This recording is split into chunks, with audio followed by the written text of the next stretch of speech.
Olá, pessoal. Continuando aqui nossa devocional diária, nós temos lido 2 capítulos da Bíblia por dia, seguindo diariamente a nossa leitura.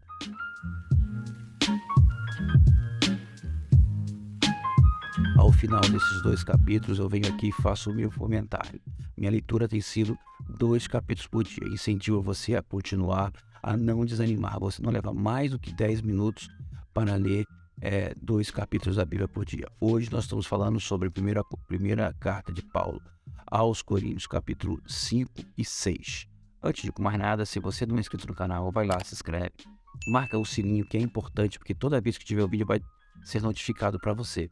E no final, se você desejar, e a plataforma permitir, vai lá, faz o teu comentário de gostei ou não gostei. E o teu comentário e coloca o gostei ou não gostei. A gente, como tem dito aqui em todos os nossos vídeos, se Deus nos der a oportunidade, ao final da leitura de um livro, nós queremos fazer um resumo desse livro. Nós já terminamos o livro de Atos e terminamos o livro de Romanos. Agora estamos avançando na primeira carta de Paulo aos Coríntios. Vamos lá. No capítulo 5 de 1 Coríntios, Paulo começa a falar sobre uma coisa que havia na igreja, uma prática de moralidade e perversão sexual entre os membros da igreja. E isso pode ser chocante para a gente, ouvindo isso hoje, mas é preciso ter um contexto histórico. Corinto era uma cidade, um centro muito importante, além de ser uma cidade muito importante, capital romana daquela província.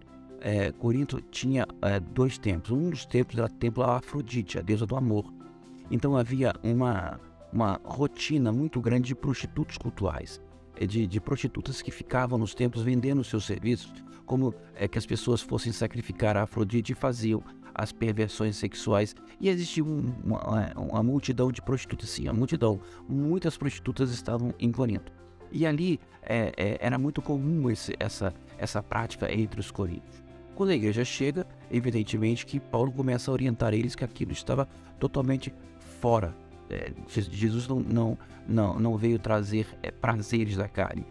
Jesus ele veio purificar-nos do pecado. Evidentemente que quem faz esse tipo de prática já está incomodado, mas isso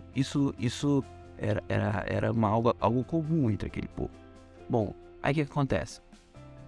Quando Paulo começa o capítulo 5, ele fala: eu tenho ouvido que há moralidade tal. Olha só, quando eu falo para vocês, quando eu disse lá agora há pouco, que quem faz esse tipo de prática já tem dentro de si a percepção de que isto é errado, Paulo fala isso. Eu tenho visto que há entre vós perversão sexual e imoralidade sexual tal que nem se ouve isso entre os pagãos. Ele quer dizer o seguinte, que alguém tomou a esposa do seu pai, provavelmente a madrasta. Ele não disse que era mãe, mas ele fala isso nem entre os pagãos. Isso é algo que que é aceitável, ou seja, até entre os pagãos com um coração duro já havia o sentimento da parte de Deus. Evidentemente Deus se manifesta na natureza de que aquilo estava errado. Ele fala, entre vocês está acontecendo. Aí ele fala, essa arrogância de vocês, a outra palavrinha que Paulo usa, não é boa. Por quê? Porque a igreja começou a se deixar dominar por filosofias e sabedorias intelectualidades humanas, como nós falamos ontem, no capítulo 3 e 4 de 1 Coríntios, sobre essa sabedoria, que Deus não vem com essa sabedoria, e essa sabedoria endurece o coração e faz com que nós percamos completamente a relação com Deus. E o nosso coração é endurecido, a nossa mente é embrutecida e ela começa a justificar as nossas práticas imorais e carnais. Não é à toa que está acontecendo hoje em dia no nosso mundo. E existem milhares de filosofias. Você vai ver milhares de coisas, feminismos, identidade de gênero. São filosofias criadas para endurecer o coração e justificar a prática sexual e a imoral que se passa no nosso meio. Aí vem grupos LGBT, feministas, e filosofia de gênero, aquelas coisas todas que vai contaminando a sociedade, endurecendo o coração e desligando ela da visão de Deus. Nós vamos falar sobre isso já, sobre a questão do corpo, porque Paulo fala sobre isso no capítulo 6. Gente, não me importa o que o mundo fala, o que importa é o que a Bíblia fala. E o que a Bíblia fala, e nós estamos falando da Bíblia, é que você tem que ter cuidado com as práticas sexuais. E Paulo vai citar isso no capítulo 6. que ele fala: Deus fez homem e mulher, e disse mais: deixará o homem seu pai e sua mãe, se unirá à sua mulher, e serão os dois uma só carne. Ele parte desse princípio para falar isso. Dá um tempinho que nós vamos falar sobre isso já já. Aí ele vai falando sobre essas coisas, fala: o que está contaminando vocês é a arrogância.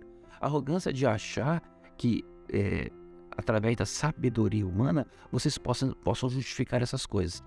Por isso que Paulo vai muito sério na igreja. Vocês precisam eliminar do meio de vocês esta pessoa arrogante que não se deixa ser disciplinada ou exortada.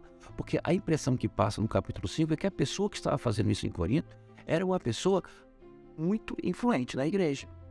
E ela estava criando filosofias e usando as filosofias gregas para justificar uma prática altamente imoral. E Paulo fala: olha, eu vou reunir o meu espírito, mesmo à distância, com o espírito de vocês, para que essa pessoa seja disciplinada, porque ela está contaminando a igreja.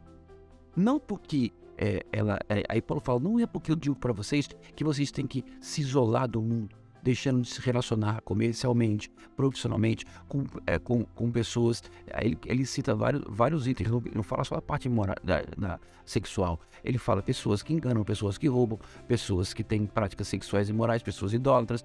Ele fala: não, eu não falo que você fala isso em relação ao mundo. Você se relaciona com essas pessoas sem nenhum problema. Porque se eu te pedisse para você não ter relação com essas pessoas, você teria que sair do mundo. Paulo fala: você tem que ter cuidado em aceitar pessoas que na igreja, se professando irmãos e dizendo que são servos de Deus, fazem estas coisas e levam os irmãos a serem enganados. Aí ele começa a falar: vocês têm capacidade de julgamento, vocês vão julgar o mundo. A igreja julgará o mundo. A igreja vai julgar anjos, segundo Paulo fala lá. E é fato, verdade. Então vocês têm discernimento suficiente para sentar e conversar e resolver a questão. Aí ele fala: agora Paulo vai além, fala: agora eu quero falar mais para vocês ainda. Eu ouço também que, além disso, vocês vão resolver esse problema e tem mais. Vocês não conseguem resolver nem as demandas internas entre vocês. Era uma capital sofisticada, era uma cidade muito, muito importante e, evidentemente, havia gente rica. E eles levavam as demandas entre eles lá para os tribunais.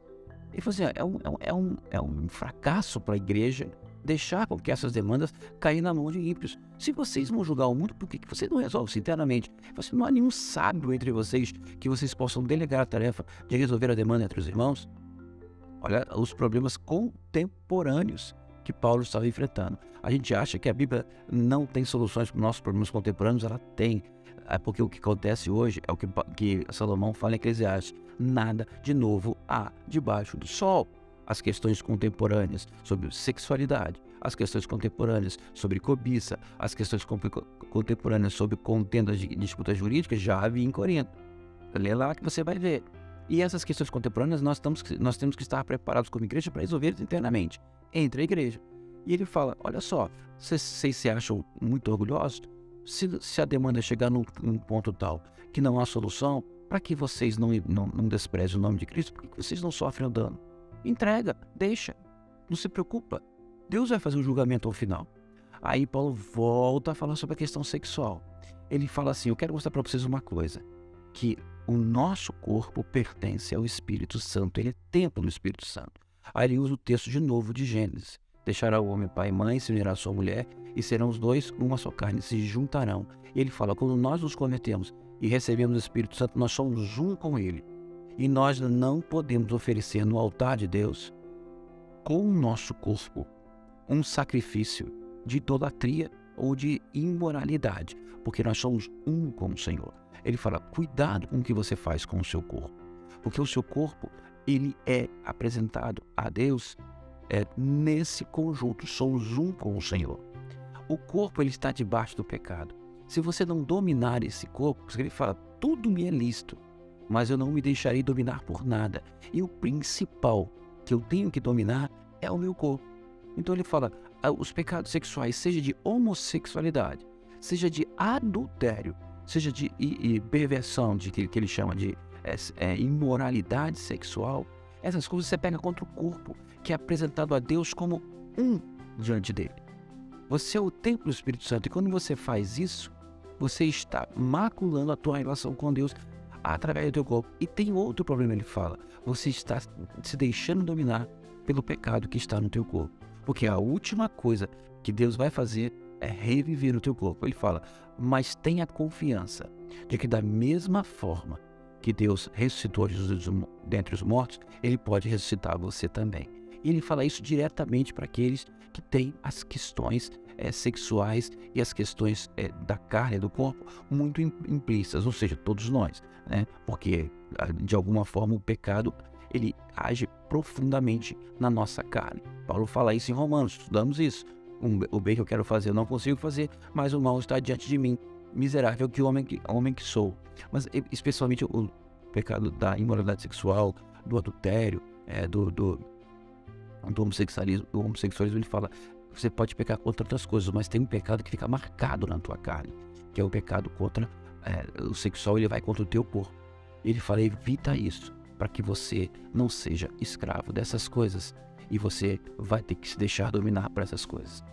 Ele fala, creia que o mesmo Senhor que ressuscitou Jesus dos mortos é capaz de reviver o teu corpo e sarar os teus desejos e cuidar do seu corpo para que ele seja salvo. Nesse aspecto, ele, lá no capítulo 5 fala sobre o homem que estava provocando essas coisas em Corinto. Ele fala, eu no meu espírito entreguei o corpo dele a Satanás para que o espírito seja salvo. A impressão que dá é que ele fala o seguinte, como ele não consegue dominar o corpo, a gente, em nome de Jesus, para que ele seja salvo, nós entregamos o corpo ao sofrimento para que ele possa ser livre daquilo que lhe prende. Deus possa acrescentar essa palavra. Sei que é muito... e existem coisas que ainda não estão completamente claras. Em 10 minutos nós não podemos falar sobre tudo, mas Jesus possa acrescentar essa palavra na sua vida. Deus abençoe. Amanhã continuamos, em nome de Jesus.